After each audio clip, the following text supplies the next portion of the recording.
Mes chers élèves, les abonnés à ma chaîne Labo des SVT, bienvenue à cette séance qui est consacrée au chapitre de l'excrétion urinaire.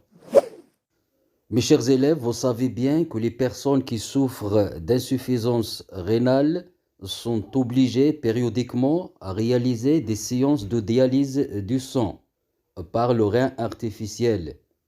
En effet, le rein artificiel élimine les déchets urinaires de leur sang. Cette fonction est réalisée naturellement dans notre corps par le système urinaire. En effet, le système urinaire élimine les déchets urinaires qui sont dégagés par les cellules dans le sang et élimine d'autres substances qu'on va découvrir dans ce chapitre. Alors, je vous laisse le temps de lire le résumé de cette situation de départ.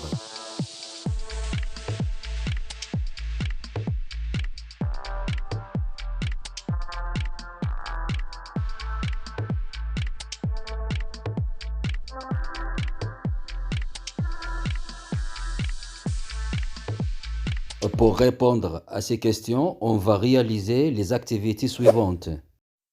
Mes chers élèves, vous savez bien que l'urine est un liquide de couleur jaune clair avec une acidité faible.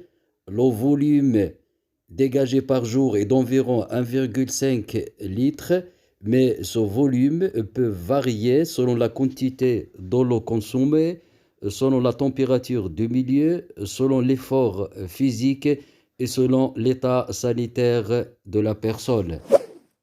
Pour découvrir les constituants de l'urine, on réalise les expériences suivantes. On chauffe l'urine, on constate le dégagement de la vapeur d'eau. Donc l'urine contient de l'eau. On verse le nitrate d'argent dans l'urine. On constate la formation d'un précipité blanc qui noircit sous la lumière. Donc l'urine contient des sels de chlorure. On ajoute la solution du xanthidrol du méthyle à l'urine. On constate la formation d'un anneau blanc. Donc l'urine contient de l'urée. On a constaté que le taux de l'urée dans l'urine augmente en fonction de la quantité des protides consommées, car l'urée est une substance azotée dégagée par la dégradation des protides dans les cellules. Donc, l'urine normale contient de l'eau, des sels minéraux et des déchets azotés comme l'urée, l'acide urique et la créatinine. Mais l'urine ne contient jamais des protides, ni des lipides, ni des glucides. La présence de ces constituants organiques dans l'urine est considérée comme des constituants anormaux. Ils sont enregistrés dans les cas des maladies, comme la présence du glucose dans l'urine chez les diabétiques. On peut mettre la présence du glucose dans l'urine par des bandelettes qui se vendent en pharmacie. Et maintenant, je vous laisse le temps de lire attentivement le résumé de ce paragraphe.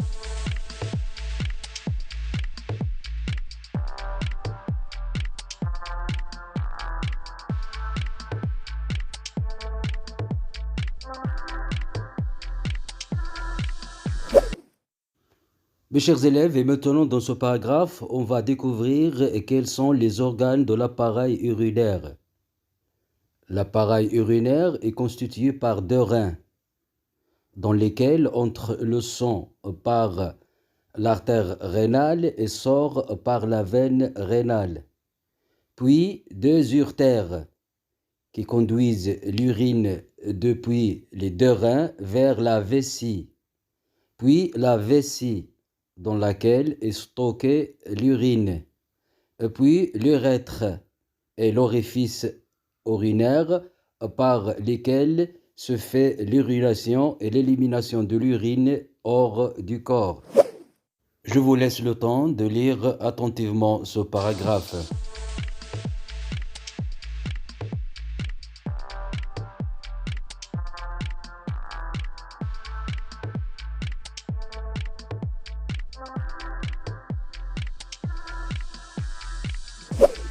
Le tableau suivant montre une comparaison entre le sang qui entre vers le rein et le sang qui sort du rein. On constate que le sang qui entre vers le rein est chargé des déchets urinaires, alors que le sang qui sort du rein est filtré et ne contient plus des déchets urinaires. Donc, dans le rein se fait la filtration du sang et se fait la formation de l'urine. On va découvrir dans ce paragraphe comment se forme l'urine dans les reins. On commence par découvrir quelle est la structure du rein en observant une coupe longitudinale dans le rein. On constate que le rein est constitué de 3 zones. La zone corticale ou le cortex, la zone médulaire ou bien le médula et le bassinet. L'observation microscopique du cortex montre qu'elle contient des corpuscules rénales, environ 1 million de corpuscules rénales dans chaque rein. Chaque corpuscule rénal est prolongé par le tube contourné qui se prolonge dans la médula. Chaque tube contourné déverse dans un tube collecteur. Chaque corpuscule rénal est constitué par une globule et la capsule. Le tube contourné est couvert par des capillaires sanguins. L'ensemble du corpuscule rénal et du tube contourné et les capillaires sanguins constituent le néphron. Le néphron est l'unité structurelle et fonctionnelle du rein. En effet, c'est par le néphron que se fait la filtration du sang et la formation de l'urine. Le sang arrive vers le néphron par l'artériole rénale. L'artériole rénale se ramifie dans la capsule pour constituer la globule. Puis, elle se ramifie autour du tube contourné et puis sortir par la veine rénale. Alors, je vous laisse le soin de lire le résumé de ce paragraphe.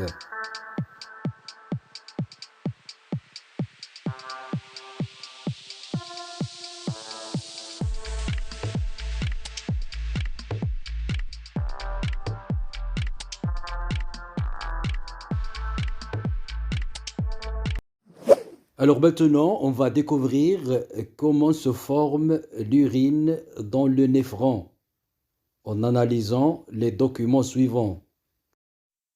Mes chers élèves, on a constaté que la formation de l'urine se forme en 2 étapes.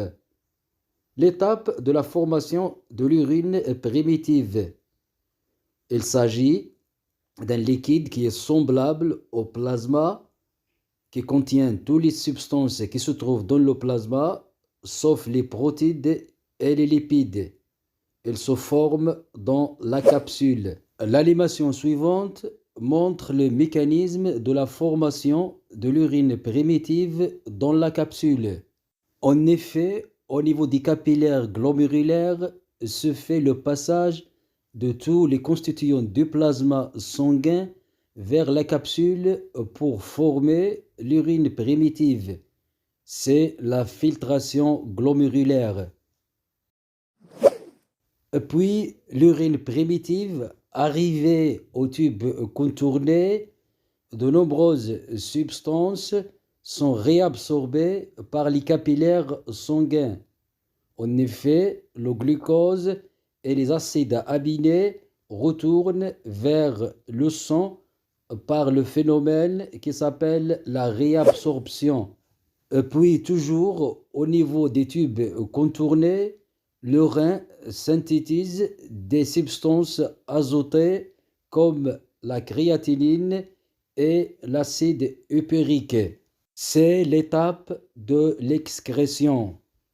Mes chers élèves, le schéma suivant résume les étapes de la formation de l'urine dans le néphron.